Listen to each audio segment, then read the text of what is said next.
I think a lot about the fact that I am part of the last generation on Earth that will remember life before the internet. Even if I leave my phone and I go outside, I'm still thinking about my phone. I'm still thinking about what's in my inbox, what messages are coming up. And I miss the freedom of the mind. In the world of AI, are we actually going to be leaning into connecting with other people more? Or is it going to be easier to disconnect? Because I feel it's going to be easier to disconnect. It is, and it will be easier to disconnect. But I think the longing for human connection will grow. The story that my dad was told as a young man of from the golf course that he worked at from, wealthier men that were go to college, get an education, get a job, buy a car, get a house, get a family, that's how you do it. My dad did follow that, but what did it lead to? What does that look like for me now as I'm approaching the same age that he was when he first saw the ocean? You're living life, you're having all these different, you have your family, your friend, work and this, and your partner and this. And what do you think life has designed you for? Ugh, what a question. She's a designer who previously worked on Google Maps, mapping the unmapped, built tools for impact, and redefines how design shapes the world. Lauren Celenza. Hi, I'm Topaz and I'm the founder of the Emmy Award-winning series, The And. The And has been an incredible journey for the last 12 years. We've brought in over 1,250 pairs to have incredible conversations, and I've learned a lot. Through this work, I've had the privilege of witnessing the bold, the beautiful, and the heart-wrenching, the conversations that reveal us. I've watched, I've listened, I've learned, and now I'm ready to share. David S. Viscott has a great quote that always inspires me. The purpose of life is to find your gift. The work of life is to develop your gift. And the meaning of life is to give it away. And what I've seen from my 48 years on this planet, through incredible experiences, is that life shapes us. Things happen to us, and we interpret those things, and that shapes us into offerings we can offer others. So the expedition that I'm embarking upon, that I'm inviting you to join, is a journey of conversations. I'm going to speak to people that I find incredible. I'm going to be asking them questions that reveal their life's journey. What are the hidden gifts and challenges and offerings that they have? And on this journey, we will uncover the message the universe has written into your life, for yourself and for others. Are you listening to what your life is telling you? I don't know where we'll go. I'm just going to be very transparent about it. And that's why I welcome you to this journey that we're calling Getting Under the Skin, or GUTS for short. Thank you, and let's see where we go.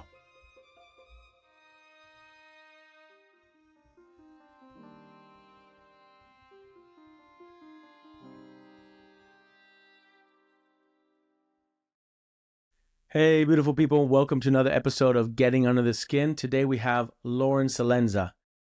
I'm so excited to have her on because I first met her at this event we did in Romania called Unfinished. She was a moderator. And the questions she asked were so on point and were so nuanced and insightful that even the person being asked the question, I think, missed the nuance. She is a great question asker, and I love questions. And so speaking to her, I realized her breadth of work, her depth of work, and we do find the connection between her gift and how that was shaped by life. She's a software designer based out of Seattle. Her work has been featured in Fast Company, in Forbes, and NBC News, and in These Times. She's product launched with Google Maps, Code for America, and the World Resources Institute. She's really focused on technology. She's a guide, if you will, a translator of taking technology to humans and human interaction, which obviously that's a place where her and I just had incredible conversations. And I wanted to bring her in to GUTS because I wanted to know what shaped this woman, what shaped this soul, what is it that she experienced that gave her this gift. So I invite you to a conversation about meaning, about humanity, about technology, and about what connects us all.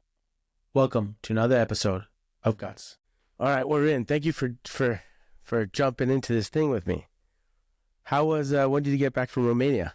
Well, thanks for having me. I'm excited about this conversation today. Romania was great. Very different vibe than last year. Different lineup of speakers. More talks on AI and the implications of it. More talks on loneliness, which was super fascinating.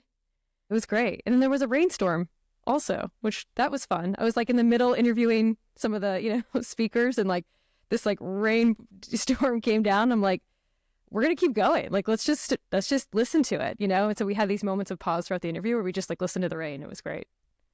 Do you think there was a connection between why were they talking so much about AI now versus last year? And why were they talking so much about loneliness this year than last year? Yeah. Are the two related is the question. I think they are. I think globally over the last couple of years, AI has been the buzz, right, across media, across a lot of countries, lots of fear around it, lots of excitement around it, lots of uncertainty. And I think that like we're all trying to make sense of it. The word that kept coming up for me during the festival was the word grasp. Like we're trying to grasp towards like, what is this future? What are we creating? What's happening? How do I grasp onto relationships in my life when I'm feeling lonely? Like it was just this yearning, this longing that I felt, not only from the speakers that came and talked about their work, but from the audience. You could feel it. You could hear it in their questions.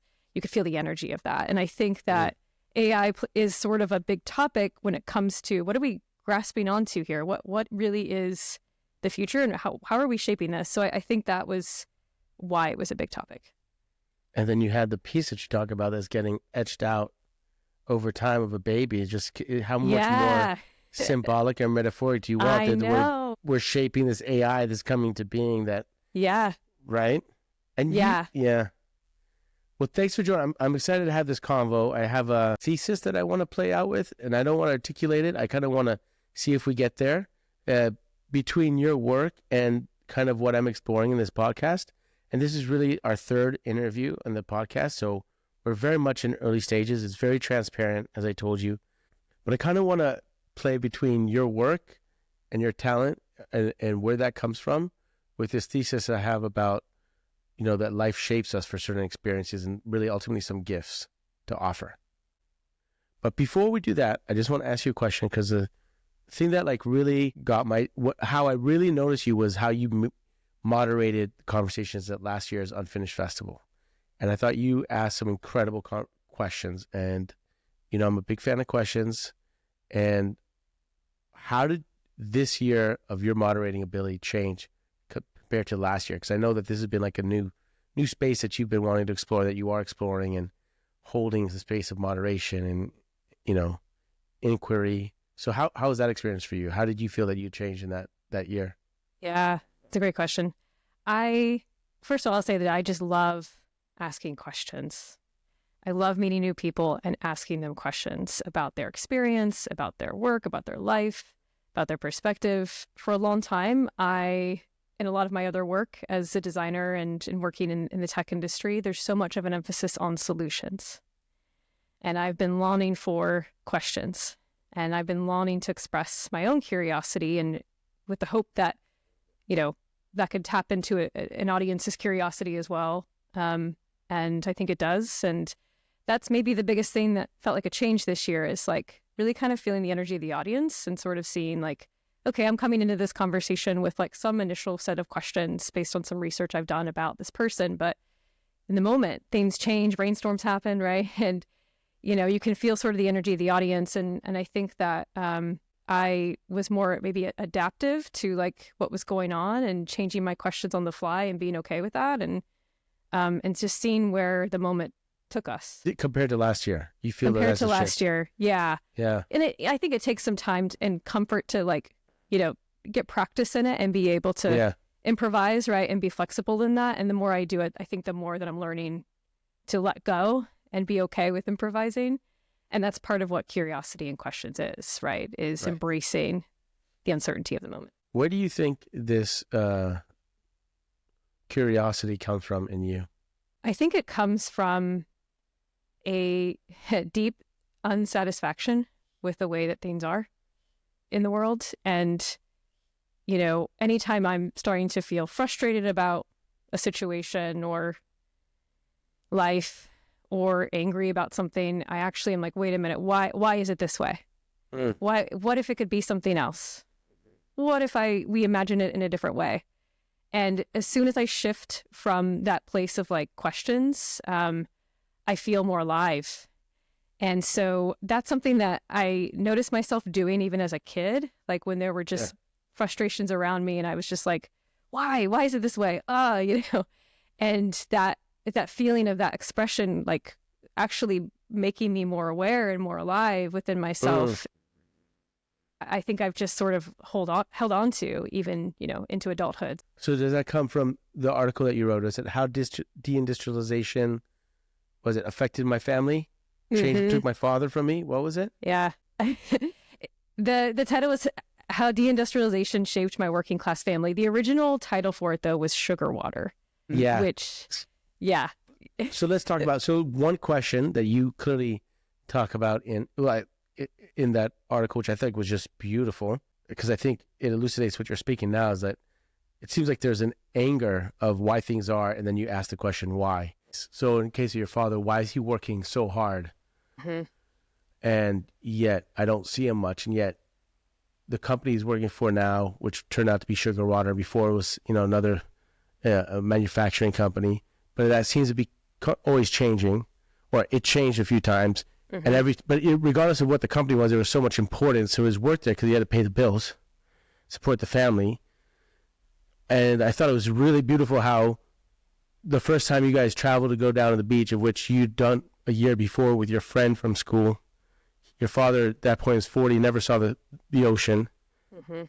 And you get to the ocean and you see the Sugar Water, the brand that's on his shirt, that's on the hat, that's all around your house. It's where Dad's always at. The product he makes is left there as trash on the floor. That must have pissed you off. Like, he works so hard, I get no time with my dad for him to work on something that gets left on the floor. Yeah, I was incredibly angry, and that was just one scene out of many where, you see sugar water bottles like thrown on the ground, right? And pollution and things like that. And I think that was a moment that I was like, what the hell? Like, what is this? Why? Like, why? Yes, he's trying to pay the bills. He's trying to support his family, like so many of us. But where is family if he's always at work? I think what I found really fascinating and continuing to write about this and doing some research on it and interviewing my family on it is just like the story that my dad was told as a young man of like, from the golf course that he worked at, from, wealthier men that were like, yeah, like go to college, get an education, get a job, buy a car, get a house, get a family. And that's how you do it. And realizing like, okay, well, my dad did follow that, but what did it lead to? And what does that look like for me now as I'm approaching the same age that he was when he first saw the ocean? And it just feels like I'm seeing the same distance and separateness and family relationships across generations in the U.S. Is it because of deindustrialization, or is it because of something else? Or what do you think that's... Yeah, I think it's a couple of, lots of things, but a couple of things that come to mind for me most is, at the time that this article takes place, like, yes, deindustrialization was happening at that time and place. But now, I live in a separate part of the opposite part of the country from my parents. And with the internet as well, like it's often difficult to feel like I can connect with them and see them often because we live at such a big distance, and we don't always share the same political views. And so it's just like difficult even today to grasp, going back to that word grasp that relationship. And I think I feel a lot of grief around this, right? Because as a child, I felt like I didn't get a lot of time with my dad. And now as an adult, I'm like, well, now it's even harder to try to, get time with my parents. And I wasn't expecting that distance to sort of happen, but here we are. So when you say distance, you mean physical distance or emotional distance? Or? I think it's been both over the last few years. There's the physical distance, obviously, with the different locations, but emotional distance as well, that with things that have been happening politically in the U.S. over the last decade, It's been difficult to connect on certain topics, or I think that what I've come to, though, is that regardless of our political views, that it is a radical act to love your family members that may have a different political view than you do. It's a radical act. And I am really enjoying my relationship with them now. Like, I feel like we've gotten to a better place. And yes, you know, setting boundaries or accountability is a part of love. You know, going back to Bell Hook's All About Love book, you know, she talks a lot about that. But it is a radical act to embrace, like, yeah, we had very different experiences and also similar ones, and we don't have the same view, but I will love you anyway. That's beautiful. I'm going to yes and it and say, I have a theory about why the universe is designed family. Because you can't really get rid of family. Friends can come and go, and, you know, if you fall out of harmony or resonance with your friends, well, you find other friends that you're in harmony or resonance at that point in time who have the same opinions as you do or the same sentiments or interests. But family, you know, you're going to see them in the holidays or not. And even if you don't see them at all, they're still in your operating system. They're still in the back. There's still a connection. And what I think is a beautiful design of the universe is that the family is there because they will inevitably not resonate with you at all times. They will not harmonize. And that requires you to then find a harmony and to find, and maybe not even harmony, but to find acceptance, which is rooted in love, right? So, yeah. So in some sense, maybe, you know, my sibling and I do not share opinions, but I'll never be able to get rid of my sibling. And we shared this many years together. We have this, you know, we cannot, and I had to find a way, and they have to find a way for us to accept one another. And if we didn't have the family, then we wouldn't have the opportunity to practice love in such a degree. Yeah. And I think embracing those differences and understanding them and sitting with them and being patient with them, like, that's depth of love. You know, there's a lot of depth to love that we don't often talk about.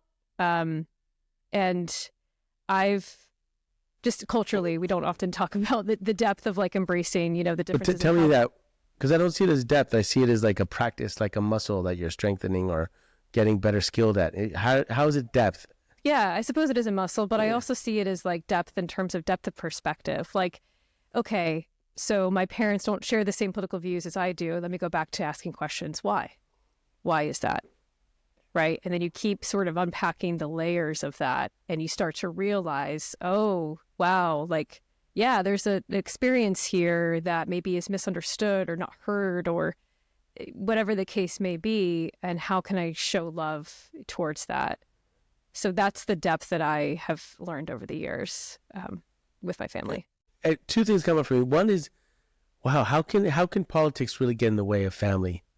And it seems like so obvious, but at the same time, it's not so obvious. Like, this is family. This is your blood. This is hopefully people that support you and raised you and took care of you. And yet, how do we allow things that are kind of outside the periphery of the home then affect the home? How does that happen? And then, yeah, how does that happen? But it seems, in some sense, it seems obvious. But there's another sense, if I look at it, it's like, it's kind of surprising. But it happens all the time. It happens all the time. And not just now. Not just now. My dad was raised in former Republic of Yugoslavia. And he says that when they would go to school, they would teach them, this is when Tito, communism, that Tito was the father. And if they heard their parents speaking poorly about Tito, they should tell their teachers. And they would be able to know if at their home. So the parents were very scared about speaking their tone because they knew at the school that the kids were listening. If you spoke against Tito, against the communist regime, those kids would tell the teachers, and then you'd be in trouble. Wow. So even then, in that, you know, it's even that split up the family, right? The politics split up the family. So I don't think it's a totally new thing now, but it does feel very prevalent now. At least it feels very prevalent now in the polarization of America. Yeah, and I actually think the physical distance comes into play here too, because one factor of it for me was, you know, there's lots of different, the U.S. is huge land-wise, but also culturally, right? There's different pockets throughout it. And I think, like, for me, around 2016, especially in 2021, when the insurrection happened, like, I had friends who were like, why are you still talking to your family who supports this? And, you know, and it's like, whoa, So it really throws you for a loop when you have like friends asking you this. And I got really confused, honestly. And I was like, well, wait a minute. Like, and this is why I go back to saying, like, I do believe that like, it's a radical act to love those that maybe have different views than you do. And it was difficult. And that was kind of a really big factor for why I think I was confused and just angry, and politics got in the way. You know, you say radical act. The thing that comes up for me is, you know, it's a radical act, like having kids to begin with. Yeah. You know, I'm just thinking about how much as parents, you give to especially when they're, you know, before 3 years old, you know, in the first 2 years, it's like in the trenches, they're really dependent, and how much, especially my wife, really gives. I'm not sure if it's radical, but it's definitely extreme. Well, okay, let me ask you, so I'm not going to be able to speak about your work as best as you can, but there's two things that you've done that are very impressive, and I would say give both of them one word to describe what they are. Navigation. Yeah. One is 2016 to 2021, 22, Google Maps, translating Google Maps for different populations, different languages. You can say it better than I will, and I'd love for you to just give us an overview of that. But at the same time, for last year's tax year, the tax code for Arizona and New York State, for that now saved over $90 million so people can file their own taxes, which we all know is the biggest headache in the world. I mean, to even try on your own, I've tried it on QuickBooks once, or Intuit, tax, you know, but both of them, you're making things navigable, complex things navigable. So can you tell us just a bit overview of what that work was? And what I want to know about it is, what do you think makes you so good at that kind of work? Yeah. I think what they both share in common is the word navigation. And regardless of what the context is for these two technologies, it's really about navigating the relationship between human and technology. That's really what it is, right? So for the tax project, as part of, my work with Code for America, I designed the New York and Arizona state filing portion of like the IRS direct file pilot, which is the free tax tool to file your, taxes directly with the IRS for the first time in U.S. history. The pilot is now expanding into this tax season, which is really exciting to see. And I think for that project in particular, what navigation meant was what if the experience of filing your taxes in the U.S. could be a positive one? Having it be free is the first. It just sounds to me like an oxymoron. Filing taxes could be pleasant. What are you talking about? It does. It does sound like an oxymoron. But if we can make it a more positive one, then we can establish a stronger relationship to it and where the taxes are going, and whether we agree with it or not, or if we want to vote differently, right? It's everything is sort of on the basis of taxes if you really think about it, for I think any country. And that's like the biggest lesson I learned from that project. And so, thinking about helping people navigate through the language of it. How can you make it designed with plain language as opposed to all this jargon that doesn't make any sense? Or helping people understand what comes next, give them expectations of it. Helping people understand where they can get the most of their refunds, what tax credits are available to them. Like all those things were a huge part of creating the navigation of it so that people can establish a healthier relationship and maybe a healthier trust with government as well. So, navigation. So are you saying that by simplifying it, the user or the person utilizing that can be asking themselves different questions instead of asking the question of, how do I get through this? Now they can ask themselves, am I happy with my taxes are being spent? Yes. Now we can get to the next question. Yep. And that's what navigation is. It's not one step or one destination and you're done. You're navigating through a journey of the whole thing. And so this pilot was really, I think the biggest lesson I learned is that this pilot was really critical to removing the barrier of that first step to make it easy and accessible and free to file your taxes so that you can get to the next question, which may be, where are my taxes going? And do I agree with this or not? Mm-hmm. No, what comes up for me is like, does the government actually want that? Don't they like it being complicated? Like on some level, isn't it better when things are complicated so you're distracted by different questions? You're distracted by questions that are not empowering questions? There is a lot of technology that does that, whether it's, I think for government or for industry. But, with this project, what was really important is to make it easy and make it clear, given that for so long it hasn't been. And that's been the big, barrier for people. And then the other one that you spent a lot more time on, which was with Google Maps. And can you just tell me about that? But then and then I want to ask, what makes you good at these two jobs? Yeah. So with Google Maps, during my time there, my role was to think about redesigning Google Maps to make it more inclusive for motorbikes and informal public transit systems across the world. So particularly in Indonesia, in India, in Nigeria, in Brazil, and other parts of South America and Southeast Asia. Informal meaning what? Like bikes and walking and subway? So there are many public transit systems across the world that you may not know the bus time. You may not know exactly where the stop is. It's not exactly mapped out. It's a little ad hoc, and it can create a really confusing experience for people trying to navigate through that. So, I think the biggest lesson there was that in a post-colonial world, myself and a lot of the people that I directly worked with were based in the U.S., in California and Seattle. And we were tasked with trying to make Google Maps inclusive for other parts of the world that we had no relation to. And so the question here was like, how do you build relationships and co-create and bring in local guides and communities and local tech and data startups who live in these areas and work together and try to rebalance the relationship. And, the process wasn't perfect. And I kind of, looking back on it, I'm like, wow, there's lots of things I would have done differently. But for the most part, it did serve as an interesting kind of prototype for how you can start to build technology with people as opposed to building it for them, And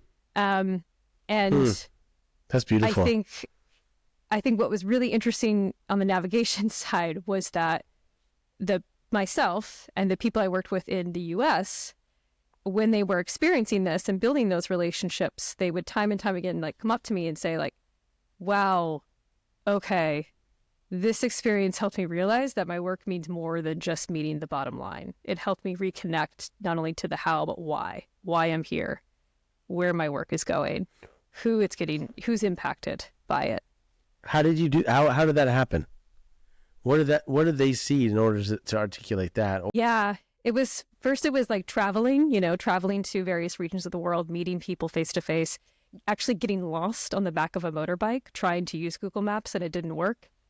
And so, you have engineers getting lost on the back of the bike and asking, local people for where to go. And, just seeing it face to face, feeling it, and then continuing those relationships throughout the process, whether it's over video chat or meeting them again, just continuing to build and foster that relationship. That was the thing.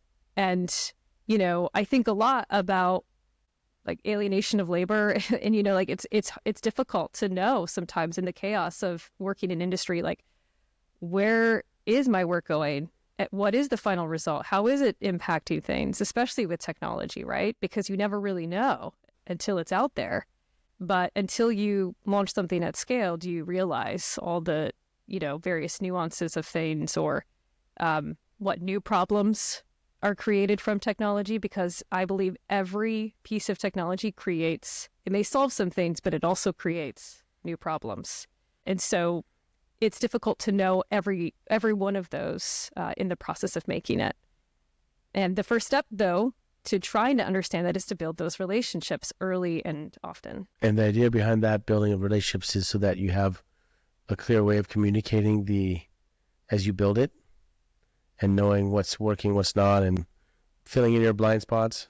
Yeah, filling in your blind spots, making sure you're actually building something that's going to be useful and safe and accessible, or maybe getting an understanding of what new problems might be created from it, an inkling of it as you're, working on it. What's interesting to me is that so much of, I think, technology and just business in general focuses on efficiency. right? What can we make more efficient? What can we optimize? And I think in the process of going for efficiency, we kind of trip over ourselves and we lack information, or we struggle to retain information, or we don't take the time to build those relationships up front. And we end up actually creating a more inefficient and ineffective process in the long run by tripping over ourselves, right? So going back to navigation, it's like, if we could just take a moment to invest in relationships, we'll actually end up with an outcome that can get a little closer to being more effective and more efficient. Mm-hmm. What I hear when you say that is the effort to be efficient sometimes makes it efficient, but not necessarily effective. So what's the point of being highly efficient if you're not being effective? Exactly. And effectiveness, which means to me, like, what problem are you solving? Meaning, like, are people using this? Is this actually helping someone? You could have a highly efficient tool that people don't use, so you're not really being effective because you're not moving the needle. Point? What's the point? And then what's effective now may not be effective later because things change, and you don't know if things change if you're not in communication with the people who you're trying to serve. Exactly. Have you found that you're in the room with the team or with the shareholders, stakeholders, people who are invested in the success of the project, and you feel, yeah, this is my lane, this is where I'm really contributing? I think that when I'm in these rooms, I tend to, I feel like I've maybe always been this way. And it may be because growing up, I felt like I wasn't always heard or seen or, listened to, that I'm always asking the question, like, where's the imbalance here? What's imbalanced about this? So in the example of Google Maps, the imbalance there was like, the power dynamics here are quite imbalanced. We've got a team in the US trying to build something for a completely different country. Like, that's out of balance. For the IRS direct file, free tax filing tool, like the imbalance there was like, well, the perception in relationship to taxes is a horrible one. So how can we make this a easier, accessible, friendlier relationship, right? So it really comes down to when it comes to the human or the community and the technology, where is the imbalance and what needs to be sort of corrected in that way, in some way. So that's the way that I try to approach it. And what's interesting to me is no matter what piece of technology I'm working on or the context of it, like there's always an immediate thing that comes up with that question. And I think the thing that I long for the most is to have more tech makers ask that question. Wow, that's a great question. That's a great question.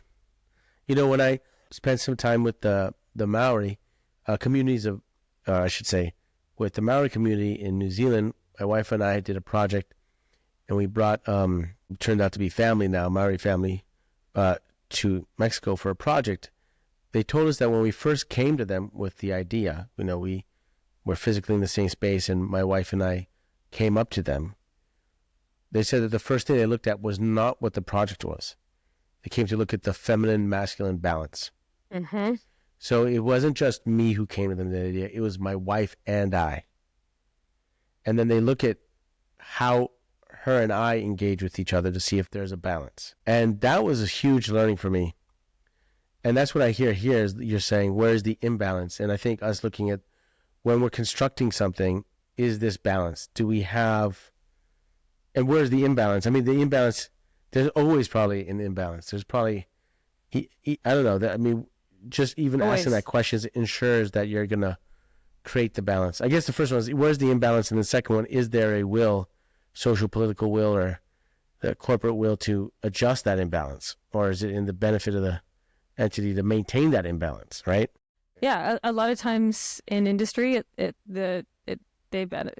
corporations can benefit a lot from an imbalance.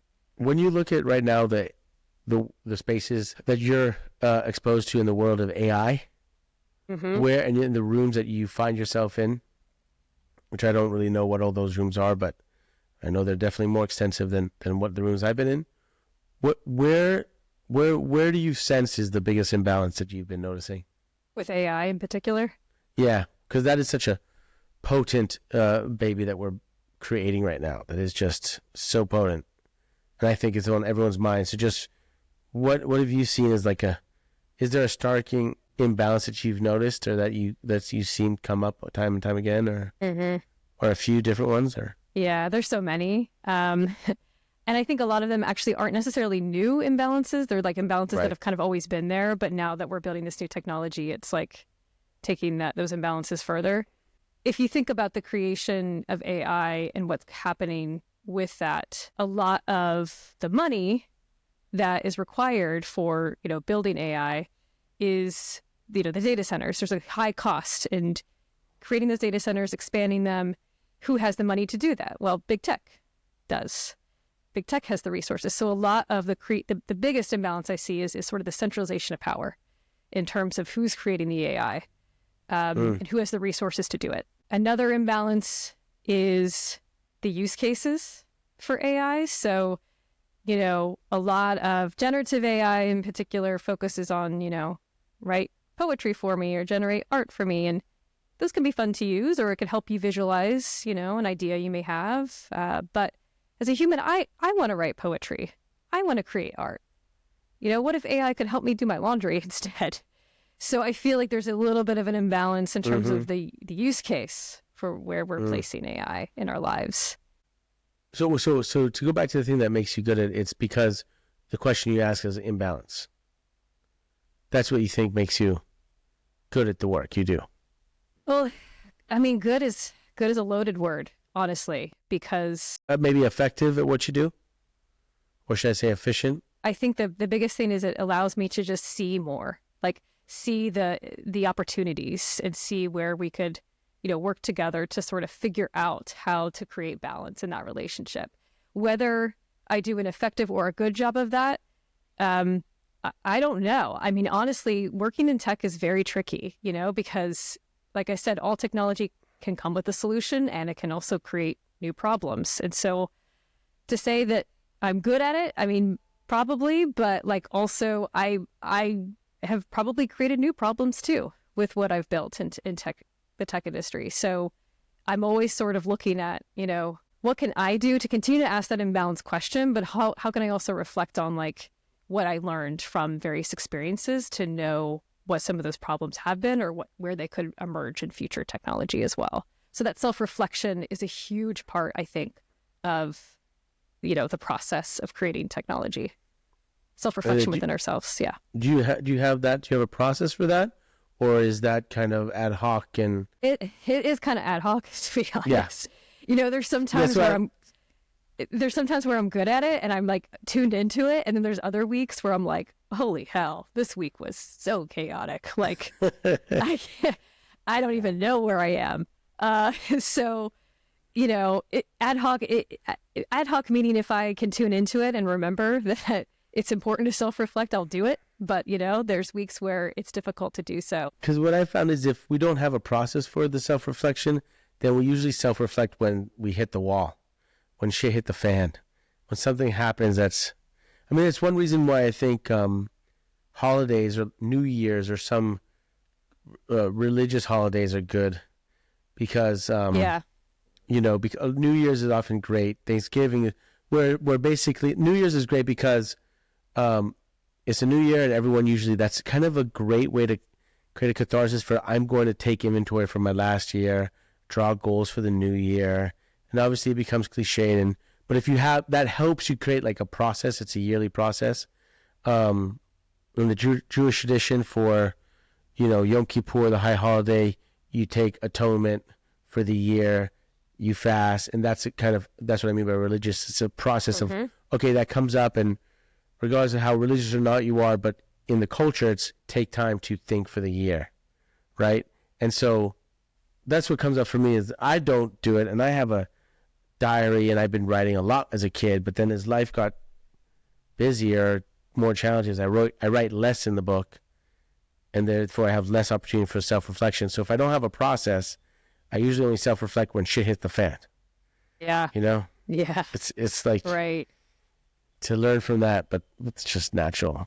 And I appreciate your honesty because you could also just bullshit and say that I have a process, but many of us, Yeah, in the process, I think it's okay to allow the process to change too. Like there's been moments where writing things down has helped me, and then there's times where it hasn't. And instead, I'll do voice notes to myself. Right. You know, sometimes I'll voice note things to myself or I'll text myself, which sounds kind of weird, but like honestly, using technology in that way actually helps me to like kind of have like a relationship with myself in a strange way. And I can read back on those things and do some self-reflection. So it just makes me think we'll have an AI where you leave voice notes for yourself over the course of the year, and then the years say, AI, please tell me what I've learned this year. Or what should I have learned this year? yeah, that's a powerful concept. Yeah, I think navigation is interesting. It seemed that resonated with you about the two big projects that you've done. There's obviously more, but those are two substantial ones. And so a lot of that is how do you take this technology, or how do you take this and through technology make it navigable, whether it's IRS experiential, so it's more enjoyable and accessible. Looking at that, there's all this information, then you have to like design it in a way that's accessible or even enjoyable for the IRS, or Google Maps, like all this information, formal and informal, and make it accessible for the individual. But life is the same too. You're living life, you're having all these different, you have your family, your friends, the random person on the street, your work and this, and your partner and this, and how do you apply, do you apply any design processes or principles to that of your own life? And if not, like how do you navigate your own life? I do try to go back to the question of where is the imbalance in my life? And right now, the imbalance I feel is that I'm going through a period of, pretty deep isolation. A lot of the work I do is remote. My family lives at a distance, like I mentioned before, across the country. And I'm also in a phase in life where it can be difficult to make new friends or retain friendships because everybody's life is changing. That feels like the biggest imbalance I'm navigating right now. But that's the question I lead with to try to navigate my own life. Thing has changed because you're in a new age group, or because your friend community have stepped into a new phase, or because we're post-COVID, everyone's more remote, people are more distant. What do you mean? Yeah. What has changed? I think, so for me, I'm 35, and COVID hit right after my 30th birthday. And, that age in life is where things really start to rapidly change. People have kids, people move, breakups, divorces, just life really starts to hit you at that age, and then it just kind of accelerates from there.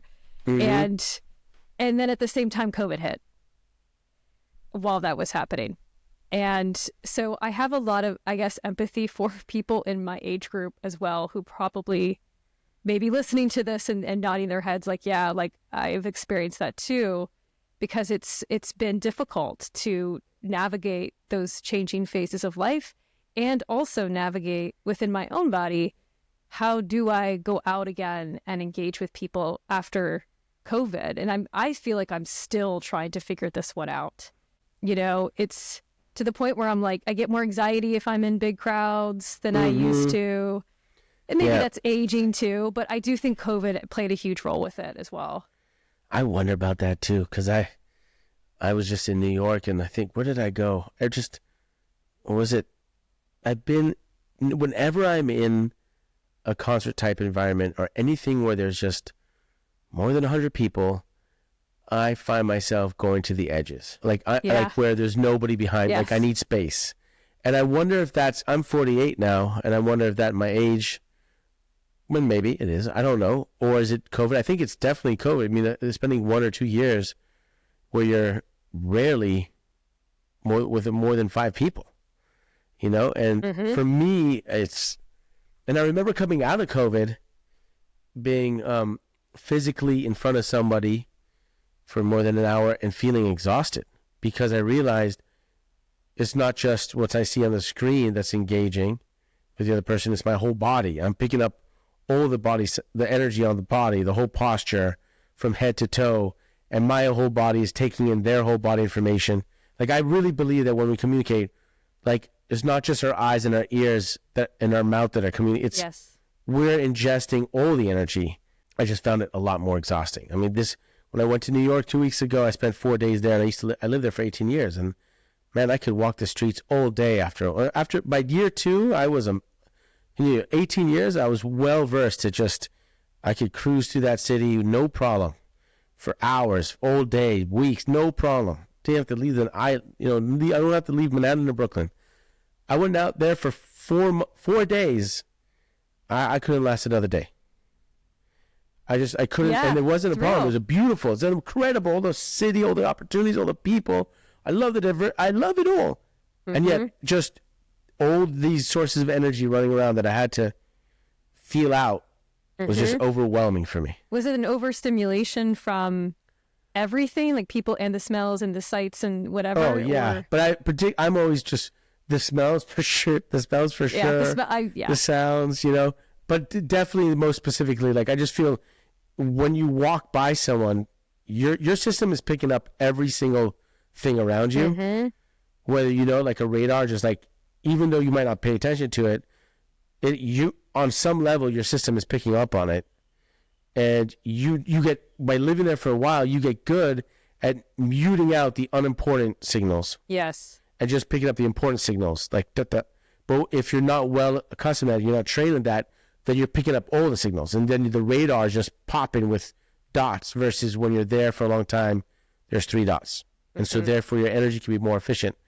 And I can't believe, I once was very efficient, and I was able to pick up the people that would come up on the radar. Now everyone comes up on the radar, and that's what made it overwhelming for me. Yeah. I mean, like, during COVID, when you're sitting at home alone, you're not taking in a lot of other sensory information. So our bodies, like, morph and evolve, right, and change. Yep. And then now we're trying to go back out, and, like, it's a lot. It's a lot for our bodies to handle. I feel it especially. And even in remote work, again, like, most of my sensory experience is audio and visual. I'm not getting other, touch or smell or, like, movement. And that also presents an interesting opportunity in terms of, like, could technology in the future actually help us understand other senses or experience other senses more deeply if we are in these, like, remote work contexts, right? Don't get me wrong, I actually really love and value remote work, but holy moly, like, I have to really, like, retrain my body how to have a multisensory experience again. Right. But at the same time, I do think that on the flip side, our ability to read in the screen has improved so much. Like, if you go before COVID, what you read on the Zoom room, or in the screen, versus what you can communicate and read off the other person now is that much more heightened, right? Yes. I'm like, it's a little bit... I think so. Because my camera shut down and now you have me on 2 wide shots, you see my whole body. That's kind of irregular for a Zoom call, right? Most of the calls are like 3 button up. So it's also in some sense kind of weird that you're seeing me full body. You can read me more in my body, body language. It's a little bit different. Yeah, that's a good point, actually. Yeah. It's just something that I think and I kind of think of my children who, obviously we want to stay off the phones, but they were born, my son was born in COVID, and obviously his grandparents wanted to see him. And so from a young age, there's family right there on the screen. His relationship to the iPhone is like, what is that very important black box that has different sounds coming out of it, different voices, and different colors? And why is everyone respecting it so much? And why is everyone giving it so much time and attention? These kids must be wondering, why is that black box so important that it gets more attention or as much attention as I get? Yeah. And so therefore, those kids, as they grow up, they're going to be, their relationship to other humans, and more importantly, technology, is going to be different than definitely how we grew up in our access to technology. But the way they navigate the relationship to their family members, that first step is actually the device. Yeah. I mean, part of me feels that we're subconsciously, not as a species, just preparing ourselves for intergalactic space travel. And part of that means that as humans, we cannot survive without connection and attachment. And we're just subsuming the attachment from physical proximity to this other thing.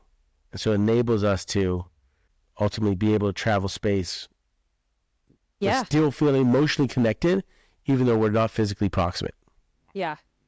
I think a lot about the fact that I am part of the last generation on Earth that will remember life before the internet. And, like, that feels so profound. And I feel like, yes, I'm so grateful to live in this time, to be able to have a global community and friends like you know, who live in all parts of the world.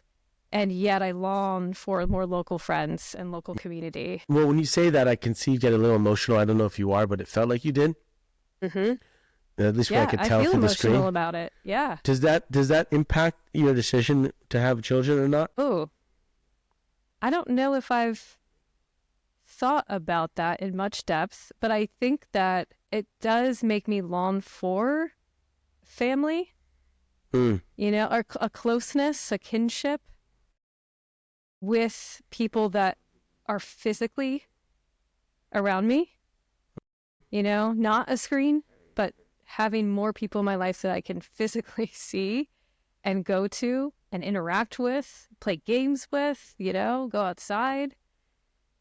And that is, you know, when I think about one of the best memories I had with my parents and with my dad, even with, you know, the infrequent time that I had with him growing up, were the moments where we were like in the backyard in our like above ground pool in Ohio, and like we were swimming, and like I miss that of being outside. And you go outside today, or if I even if I leave my phone and I go outside, like I'm still thinking about my phone. I'm still thinking about what's in my inbox, what messages are coming up. Yeah. You know, and I miss the freedom of the mind of just being outside and not having to think about the internet, you know. And yeah, it's so I kind of went on a tangent with your initial questions of children, but when I think about a future with children, like I do wonder, like, how can I, even with the children I have in my life from friends, like I'm always wondering, like, how can I maybe, I don't know, show them or teach them what life was like before the internet, because they won't know. We humans are so good at adapting to change that we quickly take things for granted. Oh, it was always this way. It was always this way. You know, even the fact that my son, who's 4 now, tells me about how he wants to fly in space and take me with him. Like when I told that to my father, when I told that to my father and every generation before him, maybe not, but like definitely, every generation before him said they want to take their dad to space. That was a dream that was not going to happen. And now it very likely will be. Yeah. And very likely my son, if he does want to go to space, he's 4 now, in 25, 30 years, if he wants to go into space, he probably will. And it'll probably be goodbye, Pops. So see you later. But hey, we'll still be in touch via VR and haptic connection. And we'll feel each other via technology, but it'll be at a distance. You know, that is totally shifted, right? It's, you know, we can look at the moon and say, do you want to go there? You can. You know, at least if you believe everything Elon Musk and Jeff Bezos, where they're putting their money and I mean, it just seems like definitely a possibility unlike any other time before in human history. So when he says that, it's just mind-boggling for me to think about, the technology and how it's shifting. And so then I want to take the children back into that time, but I'm not sure if they necessarily want to go back there. Yeah, because that's the portal, right? It's the portal to a greater vastness of like, we can grasp the moon, we can go to the moon, we can go to space, we can travel instantly to these different places. So, yeah. But I think it does present the question of maybe, you know, it depends on how your kids grow up, right, and evolve, and kind of how their perspective changes and what experiences they'll have. But I do wonder what they may face in terms of like asking that question of like, what was life like before the internet, or like what am I missing out on that maybe I don't know about? And that would be an interesting question, I think, to pose. My prediction is that we'll all be living in VR goggles, which will be epic. But the most epic experience will be going and sitting by a waterfall, because you won't be experiencing the megapixels of which is ultimately 0 and 1s. But if that's why a lot of very wealthy people are buying huge plots of land, because ultimately that will be worth a lot, because being able to go out into the woods and sit by the patterns of nature hopefully Touch grass. Yeah. touch grass and hear the wind. I mean, hopefully you're in a place where there's still clean nature, but that experience, if you're accustomed to being in the VR world, where basically everything you're ingesting is zeros and ones, because binary code, and ultimately it's zeros and ones, and you're just seeing really, even the 4K, it looks real, but it's still ultimately like numbers and code. Then going into nature and seeing that is just so much more complex. And that must be I think in the future it'll be like a psychedelic experience. I think it's already becoming a psychedelic experience. Yeah. I mean, I think that there's a resurgence of psychedelics and mushrooms in particular, right? But you hear more and more stories, and maybe it's because I live in the Pacific Northwest, I'm closer to it, but like of people going out in the woods on mushrooms and like, or foraging for that. And I think that's already emerging. And I also think as AI continues to become like a bigger part of the conversation, I think that we will desire for more, not just nature, but like human-made art, human-made communication and writing and all these things, right? That's my hope. Because I come from the film world where, when I started, we filmed on film, which is celluloid, which is an organic compound. It's blown up sand. And then we moved into digital, which was binary. And there was different ways of filming a digital film versus actual film, because you put the celluloid into a roll of film and you could roll it for 1,000 feet, 11 minutes. So you could only film, maximum 11-minute scene before you put another roll. But there was this, if you watch something on film, projected on film, and you watch it digital, whether you know it or not, it feels different because the experience it captures, one is organic and one is digital. And so the metaphysical energy is lost. That's a really beautiful analogy, actually, of what's happening with AI now. Like, it's a beautiful analogy to connect it to. So what's the place for us humans, you think? Like, what is unique? That's what I've been asking, is like, what's left for us then? If AI is going to do all the cognitive, it puts more of the impetus on us and what makes us unique. It does. It so does. So where do you go with that question? Yeah. I think what makes us unique is two things. Well, many things, but two things I'll bring up here is like our ability to ask questions. Like, yes, a computer and AI can give us immediate, instant answers, but it's in the discovery, in the process of asking that question that is really, truly, I think, what makes us human. And we bring these questions to the table based on our human experience. At the end of the day, an AI, no matter how advanced it is, will never have a human experience. Well, what is the human experience then? The way in which we relate to one another, the challenges that we face in life, the fact that we may move to different locations or experience different cultures, expand, our perspectives, giving birth, like all of these things are not necessarily something that AI, even if it can be really advanced, right, and do a lot of things for us, it's not going to experience those aspects of it. So I kind of hold on to that. I also think in the relationship part, another thing that makes us human is to be treated human by other humans. And I think we're also going to be longing for stronger relationships with one another and treating one another like human beings as, AI continues to advance. And what that means for me is just really having relationships, deep relationships where you're sitting down and listening to one another, embracing those differences and supporting one another through a lot of, I think, the big changes that are going to continue to come forward for us. But do you think we're going to need each other more or less? Because I feel like with AI, we're not going to need each other more.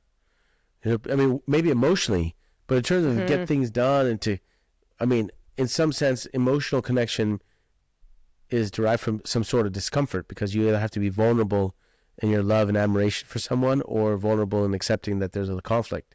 And so if you want to avoid that discomfort, you just can easily stay away from people. And then in the past, we had to be connected to people because we had to get things done. But if I have a robot or I have an AI can get it done, I don't have to deal with a human. Right. Well, then, boom. So how, in the world of AI, are we actually going to be leaning into connecting with other people more?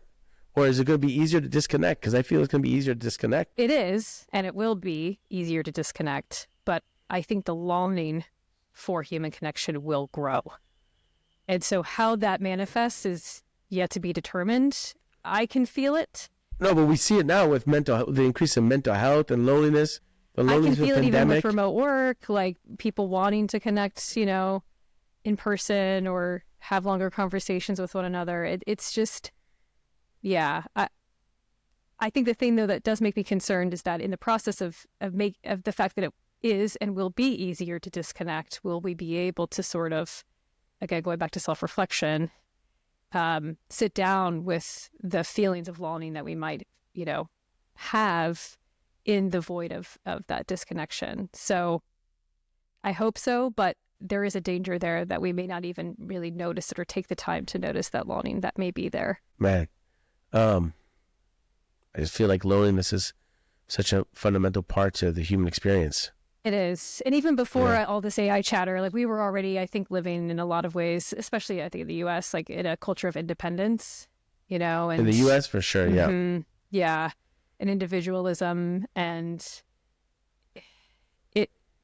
I feel like my hope at least is that we continue to ask that question of like, where is the imbalance in terms of how we relate to one another? And I think what I witness a lot is the imbalance of independence versus interdependence. This is actually something that Monica Jane talks a lot about. She was at Unfinished Festival, and she's been doing a lot of great research and work on loneliness called Shared Our Loneliness. I think that question will continue to come up. But the easier it gets to disconnect from one another, the more relevant that question becomes. And my hope is that we keep being loud about it. Can we double click on that? What I heard was a distinction between independence and interdependence. Mm-hmm. Can you double click on that? I think that would be really helpful. Yeah.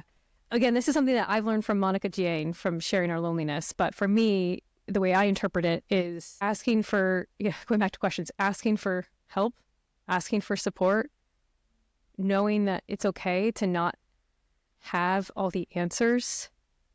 I find myself in a lot of situations and rooms where people feel pressured to know the answer, to have the solution at hand, to deliver results, right? Especially in a business context. And so that, I think, can drive us further into individualism and independence, when interdependence is more of like, I don't know what to do here. How, I could use some support here. Can you support me on this?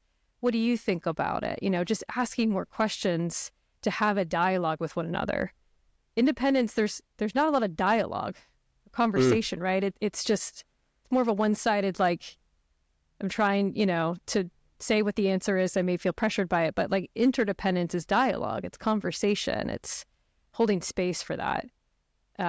It's you and I having this conversation today. There's an interdependence at play here, right? Of you and I listening to one another, bouncing back and forth ideas and questions. Like the AI nodes, an AI node, a system, every node, when it learns one node, individual node learns something, it then shares that knowledge with all the other nodes, and the whole system then is upgraded. So that's why it's learning so fast, right? Because when it learns, the whole system learns, and pop. Like if we were all AI and all the kids were connected, then when one kid in Japan learned a sentence in Japanese, then every other kid on the planet would learn the same thing in that moment. And you could just imagine what would happen. Like, does that make sense? Because they're all connected in the same system. But we humans are not created that way at all. And we learn actually in different rates, in different perspectives. We learn different things. The same thing can happen in front of the two different people and you have three different opinions. But I think that there's an opportunity there. It's in the differences that there could be a magic that we can reveal, that something can be revealed that's not there if we all see it the same way. And there's where I think the impetus is on us as humans to tap into that. But that means that we have to be better communicators. And really, we have to be better listeners. And everything we're doing these days is all the media that we're watching, all the content we're watching is not training us to be better listeners. It's training us to be better speakers and barkers of our own opinions. I know that's one reason why I've jumped into the hog pit of doing this podcast thing, is to like spend time in a space that we both love, which is talking to people and asking questions. and listening, even though I just talked a lot. But you know, that's like the space is when you talk about like taking our future generations and giving them back to the nature, and you know, putting them into previous experiences before technology really took over Yeah. like every Mm-hmm. way being of our lives much Mm-hmm. deeper than it feels like ever before. I think part of that is in the conversations with people, and what I mean by it's actually listening. It's Mm-hmm. really just listening, asking questions and just listening. Yeah. And part of that aspect of what makes us human is, being treated human by other humans. Listening is the first step to that. Listening to each other. So let me ask you, what do you think? And this is really like the profound. This is the current question I have for the podcast. Is kind of driving the whole thing, which is, what do you think life is designed you for? Oh, what a question.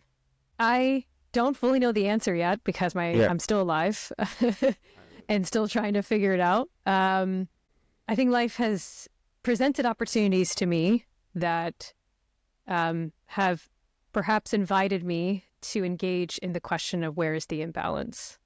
Given that I was born in the time and place that I was, the internet and technology is a big aspect of my own shaping as a human being. And so I naturally kind of gravitate towards asking that question in that particular realm. But the way in which I guess I am starting to know that is a thing that the universe is presenting to me is when I see a change in other people, going back to the Google Maps example of like seeing the colleagues that I was working with in the US, like a change in perspective that they had and a change in the relationship that they had to their work and to the technology itself was something that honestly I can't quite articulate. It's a feeling that it's an experience I witnessed, and I can't quite articulate how deep that impact felt at that time. The taxes project, like hearing the feedback from people of like, why wasn't this a thing all along?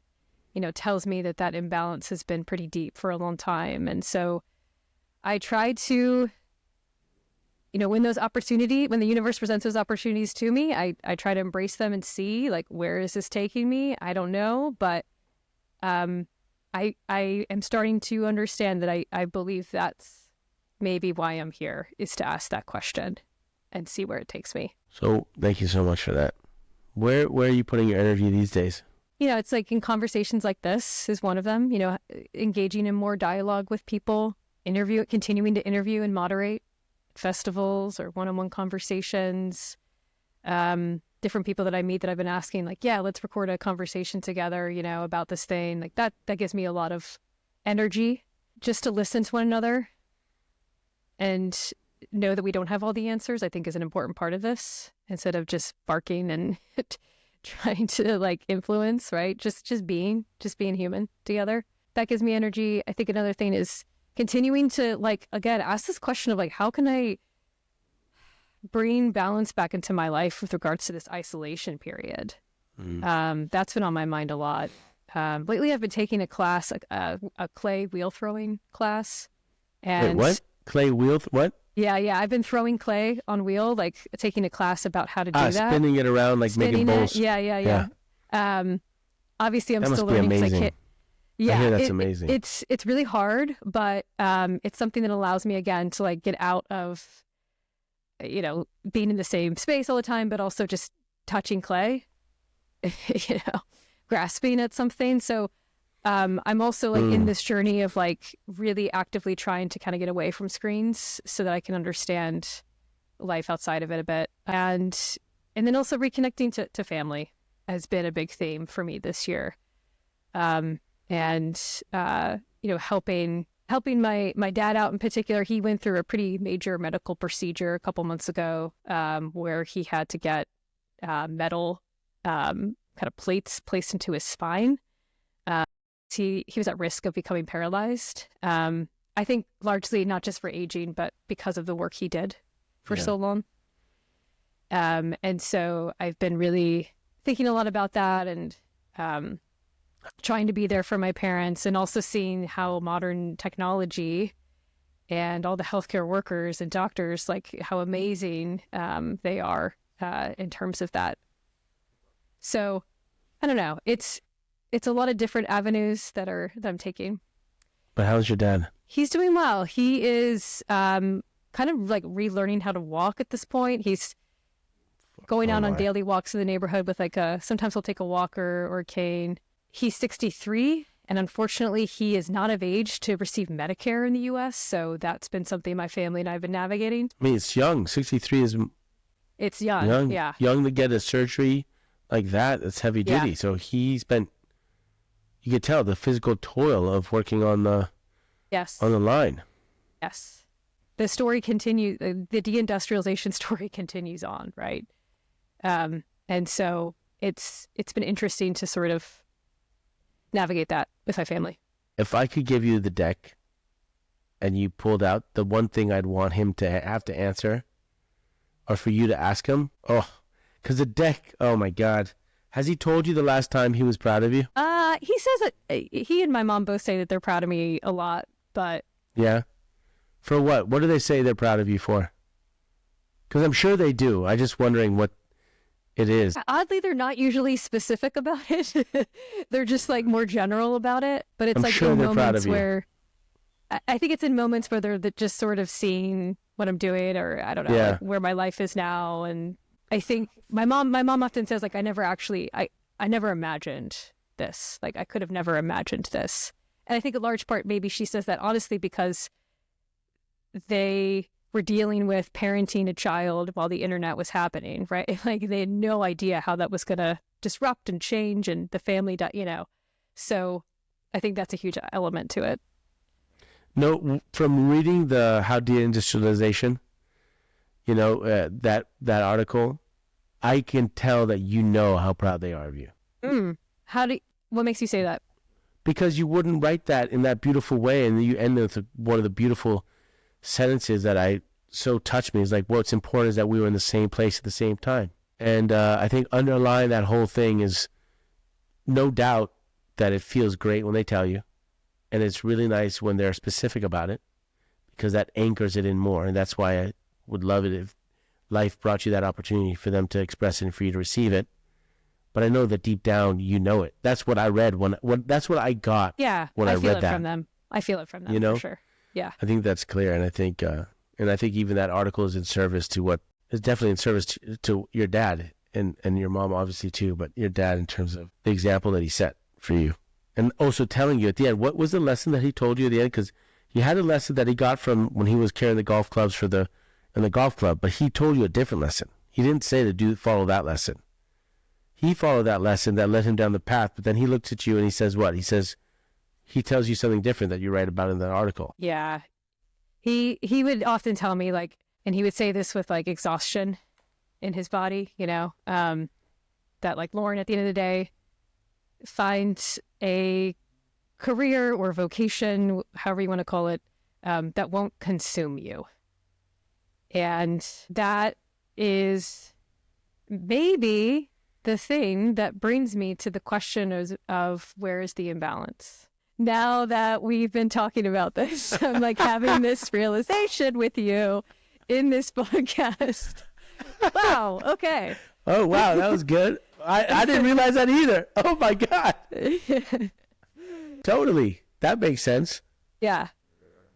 Yeah. That's beautiful. Oh my gosh. It is. Thanks for jumping in. Thanks for jumping on with me. I really appreciate it. Thank you for having me. This was so fun and so meaningful. Yeah, this is really good. Guts is a Skin Deep media production. The show is produced by Sundus Hassan Noli, video by Dane Montezan, with editorial support from Ants Cabral and executive produced by me, Topaz and Lauren. Special thanks to all the guests who showed guts, without whom there will be no getting under the skin. Interested in joining our community and following this journey? Visit guts.podcast on YouTube, Instagram, and TikTok. And check out our website, theskindeep.com, for in-depth conversation card games that create the space for connection, intimacy, and deeper conversation. Thank you for joining me on this journey. Until next time, keep having the guts to get under the skin.